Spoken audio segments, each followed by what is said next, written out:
முந்தைய இல் கன்னி ராசிக்கு முதல் அறிகுறி வரப்போகிறது என்று பார்த்தோம். ஆனால் அந்த அறிகுறி எதற்கானது என்பதுதான் இப்போது முக்கியமான கேள்வி.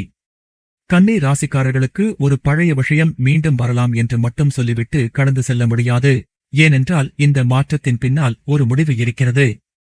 வேலை தொடர்பான முடிவாக இருக்கலாம், பணம் தொடர்பான விஷயமாக இருக்கலாம், அல்லது நீண்ட நாட்களாக பேசாமல் இருந்து ஒருவரிடமிருந்து மீண்டும் தொடர்பு வருவதாக இருக்கலாம்.